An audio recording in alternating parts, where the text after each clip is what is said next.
काय करू मी या मुलीचं? आई, तू सोड ना त्यांचा नाद.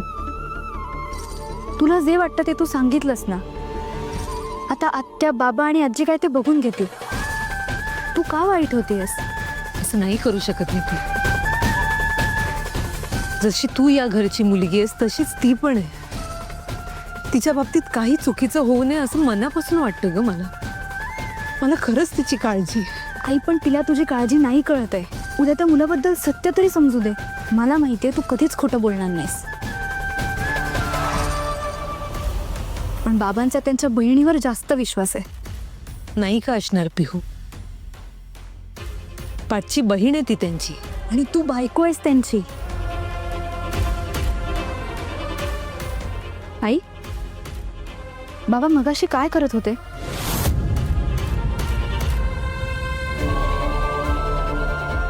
काही नाही ग बाळा, तुला वाटतं तसं काही नाही. ते मी माहितीये ना, मी उगीच घाबरले. आई, अजून किती पाठीशी घालशील तू त्यांना? नवऱ्याच्या चुकांवर बायकोनी पांघरून घालणं किती भारी पडू शकतं. तू बातम्या वाचत नाहीस का?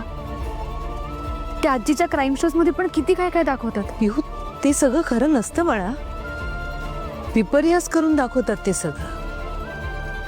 तुझे बाबा असे नाही आहेत ग. इतक्या वर्षांचा संसार केलाय मी त्यांच्यासोबत. इतकं तर मी अविनला चांगलंच ओळखते. अजिबात असं काही करणार नाही.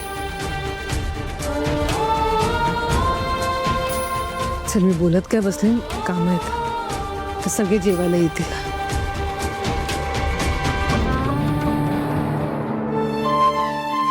आई, तू घरातल्या प्रत्येकाची काळजी करतेस, पण मला तुझी काळजी वाटते.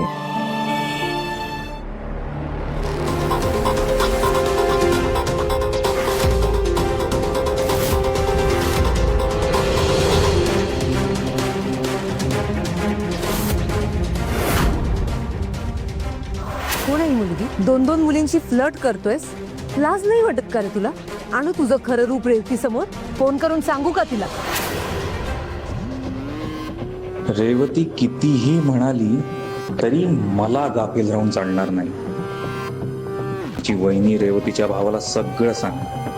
आय एम शुअर रेवती तिच्यावर विश्वास नाही ठेवणार, आणि ठेवलाच तर मी रेवतीची अशी अवस्था करेन त्या बाईला त्याची कल्पनाही नसेल. काही झालं तरी आता माझ्या हाताला लागलेली शिकार मी निसटू देणार नाही.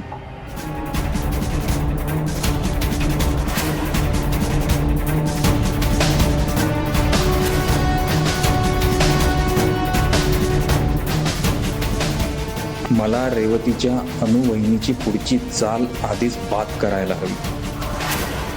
त्या लोकांचा विश्वास मिळवण्यासाठी मला त्या वहिनीच्या एक पाऊल पुढे चालायला हवं.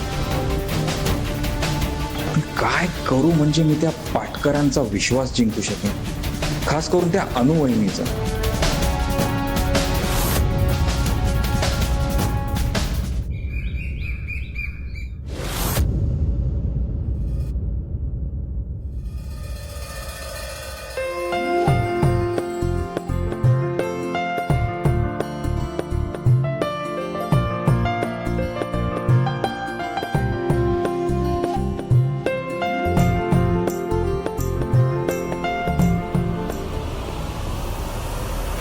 माझ्या बहिणीबद्दल वाईट बोललीस. आता यानंतर तुझं तोंड उघडेल ते फक्त शिक्षा भोगायला. तुझी जीभ माझ्या बहिणीबद्दल बोलायला यानंतर चाललीच नाही पाहिजे. मी बघितलं त्याने. आता तुझी जीभ जाळणार मी. आई, बाबा मगाशी काय करत होते?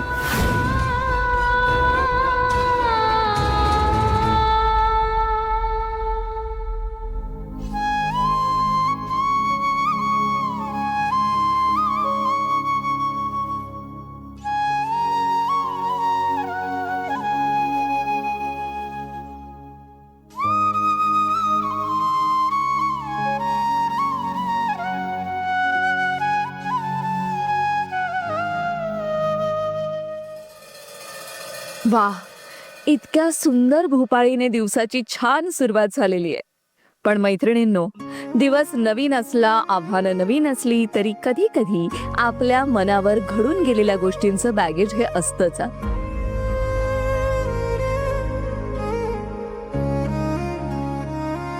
तुम्ही कधी असं अनुभवलंय की आपण कोणाच्या चांगल्याचा विचार करून काही करतो, वागतो आणि तीच व्यक्ती आपल्या चांगुलपणाचा चुकीचा अर्थ काढते, गैरसमज करून घेते आणि मग इच्छा असताना सुद्धा आपण तिला आपल्या भावना नाही पटवून देऊ शकत. अशा वेळी खूप हेल्पलेस वाटतं. तुमचा असा काही अनुभव असेल ना तर माझ्याशी नक्की शेअर करा. काय ना, आपल्या बाकीच्या लिस्नर्स सखींना त्याचा नक्की फायदा होईल. वेल, आपण आपल्या इतर मैत्रिणींचे अनुभव ऐकूयातच, पण एक जीवाभावाची मैत्रीण म्हणून तुम्हाला एक सांगू का, असं काहीही तुमच्या बाबतीत जर घडलं ना तरी फार मनाला लावून घेऊ नका. आपला हेतू आणि प्रयत्न प्रामाणिक असतात ना तेव्हा समोरच्याला एक ना एक दिवस आपल्या सच्चेपणाची जाणीव होते. सो आपण आपले प्रयत्न सोडायचे नाहीत. वेल, आपल्याला एका सखीचा फोन येतोय ठाण्याहून. सौ निकिता सावंत.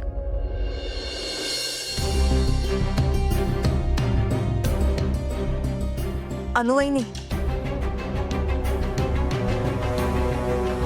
माझं आत्ताच कौस्तुभशी बोलणं झालंय. काय म्हणाला? येणार नाही की काहीतरी बहाणा सांगितला? तो येणार आहे याकरताच फोन केला होता त्यांनी मला. निघालं घेऊन?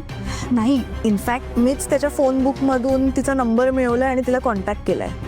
तिला वेगळं बोलवलंय मी. वेगळं म्हणजे? वेगळं म्हणजे कौस्तुभला माहिती नाहीये नेहा येतेय. हे बरं केलं तुम्ही. आता खरं काय ते कळेल. काय झालं?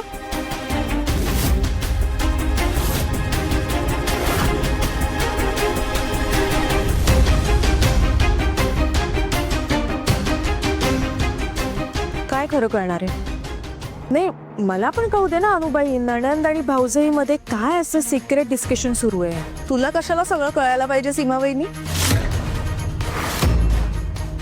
आणि काय आहे ना, तुला कळालं की अख्ख्या जगभरात कळतं, म्हणून तुला काही सांगायचंच नाहीये मला. कळलं?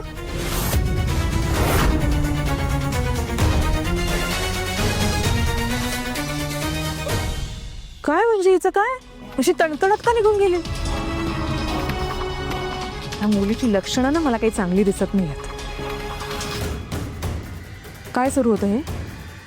काही नाही, सहजच. वहिनी, मी आईंना चहा देऊन येते. हा, त्या वाट बघत असते.